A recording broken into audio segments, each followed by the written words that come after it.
Kementerian Perhubungan memperketat pengawasan di sejumlah bandara mengantisipasi masuknya Omikron. Pemerintah juga merubah aturan karantina bagi WNI dan WNA yang berasal dari 11 negara menjadi 10 hari.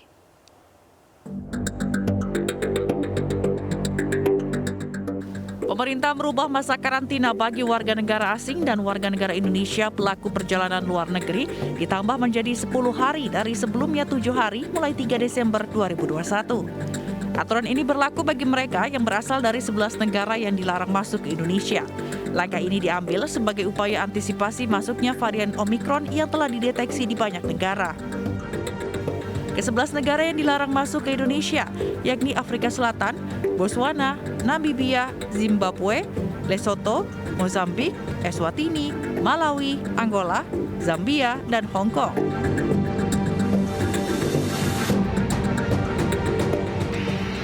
Sementara Bandara Juanda Surabaya masih menutup penerbangan internasional.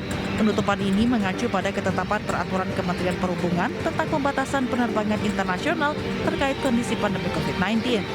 Bandara juga memperketat pengawasan penerbangan domestik melalui Terminal 1 Bandara Juanda Surabaya, baik yang akan terbang maupun yang baru datang.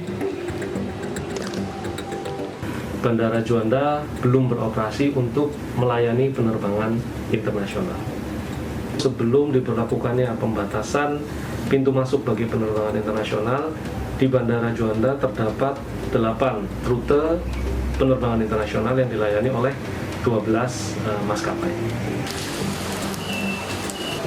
Pihak Angkasa Pura I Bandara Internasional I Gusti Ngurah Rai Bali sebelumnya juga memperketat pengawasan penumpang yang tiba di Bali.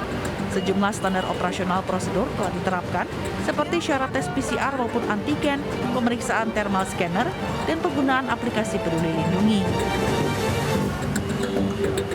Jadwal penerbangan dari negara-negara memang terdeteksi oleh COVID-19 Omikron belum ada, dan memang kan negara-negara yang dari Afrika tersebut belum masuk dalam 19 negara yang boleh diizinkan masuk ke Indonesia, khususnya ke Bali. Pihak bandara mencatat, hingga kini belum ada penerbangan internasional komersil yang datang dari luar negeri maupun yang akan berangkat ke luar negeri melalui Bandara I Gusti Ngurah Rai. Tim Liputan iNews melaporkan. Sementara itu, pemirsa, Kementerian Perhubungan bersama sejumlah instansi terkait akan melakukan tes antigen secara acak pada masa libur Natal dan juga Tahun Baru. Para pelaku perjalanan juga diwajibkan menunjukkan surat keluar masuk atau SKM. Direktur Jenderal Perhubungan Darat juga akan memberi skema rekomendasi terkait syarat perjalanan terbaru di masa libur Natal dan juga Tahun Baru. Di antaranya random sampling dan juga pendirian posko yang akan dilakukan pihak perhubungan dalam rapat kerja bersama Komisi 5 DPR RI.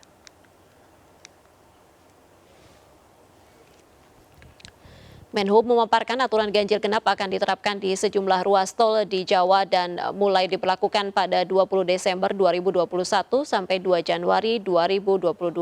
Budi juga mengatakan selain memberlakukan ganjil genap, pihaknya juga akan melakukan buka tutup rest area, jalan satu arah jika terjadi kontraflow, serta melaksanakan random sampling di rest area atau tempat-tempat yang ditetapkan. Pemerintah akan menerapkan checkpoint di jalan tol serta menginstruksikan kepada pemerintah daerah untuk membuat checkpoint untuk masyarakat yang ingin masuk ke daerahnya. Perbatasan perjalanan darat juga dilakukan terhadap kendaraan Pemirsa, juru bicara Satgas Penanganan COVID-19 Wiku Adhisa Smito menjabarkan kebijakan pemerintah sebagai strategi pengendalian berlapis untuk membahas lebih lanjut terkait penerapan PPKM level 3 di masa libur Natal dan Tahun Baru dan juga pengetatan terkait waspada varian Omikron. Kita akan membahasnya bersama dengan Bapak Agus Suprato, Deputi 3 Kemenko PMK. Selamat sore Pak Agus. Selamat sore Mbak. Baik. Salam sehat untuk Salam semuanya. Salam sehat Pak Agus. Di 11 negara yang disebutkan tadi itu memang masa karantinanya tidak 10-11 hari, mungkin ada 14 hari bahkan yang tadi itu, yang lainnya 10 hari kan gitu Mbak. Jadi sebetulnya dari segi kata pengetatan pemeriksaan dan riwayat-riwayatnya itu penting sekali untuk dilakukan, karena kewaspadaan ini harus kita lakukan benar-benar karena Omikron sudah mendekat di sekitar kita ini. Kalau berita kan ada mulai di Jepang, di Singapura dan sebagainya. Dan ini menuntut kita lebih waspada lagi kepada semua pihak di lingkungan kita. sampai hari ini memang sedang diselidiki, tes PCR-nya masih mampu untuk hal itu, tetapi ini sedang diselidiki. Kalau itu gejala-gejala klinisnya asal muasalnya akan diperiksa dengan WGS-nya. Dan kita ingin mempercepat pemeriksaan whole genome sequencing-nya untuk memastikan hal itu. Baik. Ya. Jadi PCR-nya sampai hari ini memang sedang diselidiki kemampuannya dan ternyata masih bisa terdeteksi dengan baik, tetapi beberapa di S tadi di S-nya itu, spike S-nya itu sedang diselidiki kembali. Baik. Jadi kalau dicurigai secara klinis, dicurigai asal usulnya, kita akan WGS kan.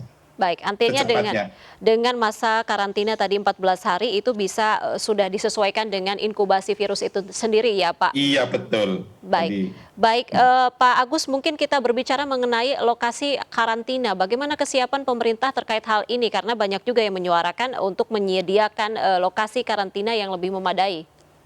Ya, karantina kan ada yang disediakan oleh pemerintah yang tanpa bayar, tetapi ada yang dengan berbayar. Artinya, mohon maaf, ada yang disediakan secara mandiri, artinya di tempat hotel-hotel yang telah ditunjuk secara spesifik. Tapi kata memadai itu relatif, Mbak. Siapa yang datang dan siapa yang mau menggunakan kan gitu kan. Kata memadai. Tadi yang mengatakan memadai untuk seorang yang duitnya banyak mungkin tidak memadai Pademangan dan sebagainya itu. Tapi sebenarnya saya kira cukup memadai untuk sementara waktu. 5 kali lipat dibandingkan 6 bulan lalu. Dan ini tentu mempunyai risiko besar terjadinya risiko penularan pada yang lainnya gitu kan. Dan siapa saja bisa.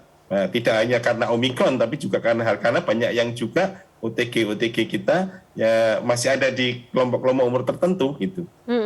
Artinya saat ini karena kasus melandai begitu, maka masyarakat ini lebih pede begitu untuk melakukan mobilitas yang tinggi, dan artinya juga pemerintah ini tantangannya lebih besar begitu ya untuk menerapkan protokol dalam PPKM. Perang belum selesai, di seluruh dunia perang belum selesai, dan kita kalau ingin bergerak ya pelan-pelan, sedikit-sedikit, jangan terlalu tinggi sehingga benar-benar kita bisa selamat terlewatkan masa termasuk BNPB dan sebagainya. Tugas untuk sosialisasi ini tidak hanya di Kemenko PMK tapi seluruh kementerian lembaga bergerak cepat untuk melakukan sosialisasi dengan berbagai bahasa dan kunci-kunci orang yang di setiap daerah dan tipologinya, jadi kelompok-kelompoknya.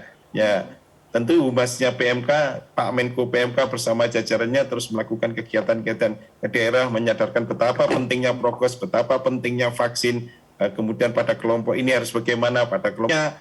Tahun kita bukan hanya seminggu Nataru ini aja kan, tahun kita ini masih panjang, masih kita punya tanggung jawab yang luar biasa untuk Indonesia ke depan yang banyak acara itu. Baik, Pak Agus, apakah sebenarnya dari Kementerian PMK sendiri ada kebijakan khusus begitu untuk menekan mobilitas masyarakat? Kita kan kementerian koordinator, bukan sebagai implementator di lapangan. Jadi kita bisa berkoordinasi dengan semua pihak tentang hal ini. Bahkan pada kementerian lembaga yang di luar Kemenko. Akan berdampak pada transportasi, sistem transportasi yang ada. Nah, bagaimana mungkin Kementerian PMK melihat hal ini? Ya, tentu semua kebijakan itu tidak mengenakan semua orang. Gitu, mengenakan. Sabar saja, diikuti saja, saya kira. Kita saksikan saat ini. Iya, jadi dari pihak gereja sangat mendukung situasi ini. Kemudian kegiatan ibadah kan sudah mulai juga dilakukan dengan cara-cara yang baru. Artinya kalau tahun lalu tidak ada kegiatan di gereja, sekarang kan sudah diperbolehkan juga ada kegiatan di gereja dengan jumlah yang terbatas. Kan. Kenapa berani begitu? Karena sekarang sudah ada vaksin. Baik, pemirsa, kami masih akan kembali usai jeda, tetaplah bersama kami.